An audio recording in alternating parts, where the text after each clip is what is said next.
Break के बाद आपका स्वागत है। उदयपुर की सवीना कृषि मंडी में एक व्यापारी से 2 लाख की लूट का मामला सामने आया है। मंडी में चेहरा ढके 2 युवक एक सब्जी विक्रेता के पास पहुंचे। इस दौरान दोनों ने उसे बातों में उलझा के वहां रखे नोटों के बंडल लेकर फरार होते हैं और इस दौरान उनकी बाइक स्लिप होकर गिर जाती है और उन्हें वहां से पैदल ही भागना पड़ता है। पुलिस को मौके से एक नकली पिस्टल भी बरामद हुई। पुलिस अब सीसीटीवी फुटेज के आधार पर जांच में जुटी है।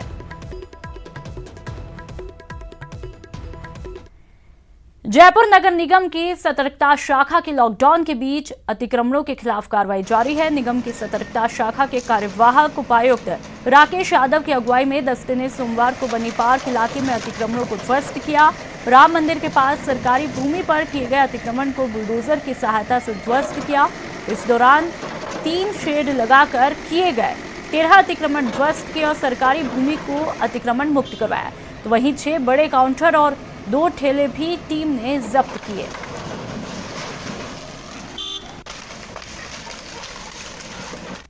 और चलिए बात मौत की डुबकी की। बीकानेर और बांसवाड़ा में 6 जिंदगियां डूब गई। पहली तस्वीर बीकानेर की, वहीं दूसरी बांसवाड़ा की।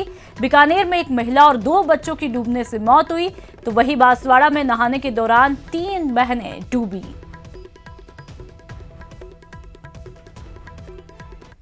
और चलिए बात शहर शहर हुए रिश्तों की कत्ल की करते हैं। जी हां, आपको तस्वीरें हम दिखा रहे हैं टीवी स्क्रीन पर। देखिए 3 तस्वीरें, पहली और दूसरी अलवर की, तो वही तीसरी तस्वीर जो है वो भरतपुर की। यहां पर 3 अलग अलग मामलों में 3 लोगों की मौत हुई। पहली तस्वीर अलवर के कलयुगी बेटे की करतूत की है। यहां पर पिता की हत्या करके बेटा फरार हो जाता है। तो वही दूसरी तस्वीर भी अलवर की। यहां पर पिता की काली करतूत सामने आई। यहां पर एक बेटे से, अपनी ही बेटी से यौन शोषण के बाद हत्या की। तीसरी तस्वीर भरतपुर की। यहां पर 3 युवकों पर लोगों ने हमला किया जिसमें एक की मौत हुई।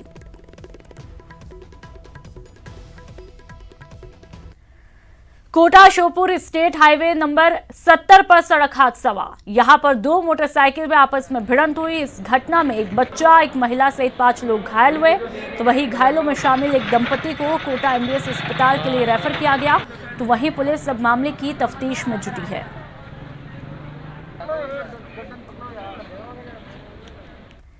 और चलिए बात पाली की, जहां पर वाणिज्य कर विभाग शाखा ने बड़ी कार्रवाई को अंजाम दिया। विभाग ने एक ट्रक को जब्त किया जिसमें 110 कार्टन जर्दे के पाउच भरे हुए थे, जिसकी कीमत करीब 30 लाख से ज्यादा की बताई जा रही है। ये ट्रक उदयपुर से जोधपुर जा रहा था, तभी रास्ते में इस कार्रवाई को अंजाम दिया गया।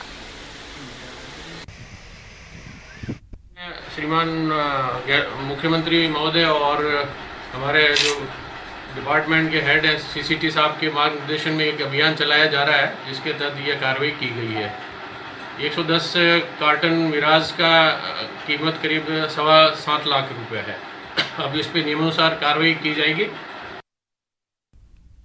कोटा में राजफेड की तरफ से गेहूं तुलाई की राशि मनमाने तरीके से वसूलने का मामला सामने आया, जिस पर बीजेपी देहात जिला अध्यक्ष मुकुटनगर ने किसानों से वसूली जा रही मनमानी राशि की शिकायत कोटा एसीबी को की। वही बीजेपी का प्रतिनिधिमंडल एसीबी कार्यालय पहुंचा और एएसपी चंद्रशील ठाकुर को इस मामले में जांच कर कार्रवाई करने की मांग की।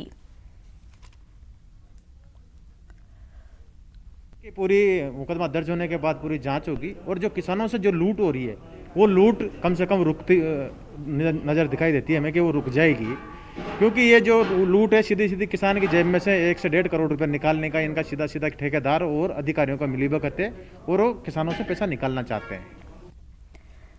अलवर में कुछ व्यापारियों ने पुलिस पर मारपीट का आरोप लगाया। व्यापारियों ने आरोपियों पर कार्रवाई की मांग को लेकर एसपी को ज्ञापन सौंपा है। व्यापारियों का कहना है कि दुकानदार शाम 6 बजे निर्धारित समय पर दुकान बंद कर जा रहा था, लेकिन इस दौरान वहां पर कुछ पुलिसकर्मी पहुंचे और उसके साथ में जबरन मारपीट कर उसे गिरफ्तार किया। इतना ही नहीं, व्यापारी को फर्जी मामले में फंसाने की धमकी दी। इसके बाद में आक्रोशित व्यापारियों ने दोषी पुलिसकर्मियों को निलंबित करने की मांग की और पुलिस अधीक्षक को ज्ञापन सौंपा। 2 दिन पूर्व लॉकडाउन के तहत राज्य सरकार का एक नियम है सुबह 7 बजे से शाम को 6 बजे तक दुकान खोलने का। सही 6:05 हुए थे। लोकेश इलेक्ट्रिकल ये खड़ा है शंकर जी, तो ये दुकान को बढ़ा रहे थे। पुलिस आई और आते ही इनको कहा भाई दुकान क्यों नहीं बढ़ाई, इनका सब मैं बढ़ा रहा हूँ। और उठा करके इसके ऊपर साहब बैठे हैं गाड़ी में, कौन से साहब थे मुझे पता नहीं, गाड़ी के अंदर गाड़ी में साहब बैठे, चल के मिल लो। कोई साहब उसके पास बैठाया नहीं इन्होंने को, पीछे से उठाकर गाड़ी में इनको डालने लगे, मारा पीटी डंडों से अच्छी तरह से इसकी धुनाई चालू कर दी। अजमेर में लॉकडाउन के चौथे चरण में लोगों के चेहरे की खुशी लौट आई और इसका कारण यहां का प्रसिद्ध कड़ी कचौरी का नाश्ता, जिसका स्वाद लेने के लिए लोग दुकानों पर उमड़े। लोग नाश्ते के लिए सोशल डिस्टेंसिंग का पालन करते हुए लाइन में लगे हुए दिखाई दिए।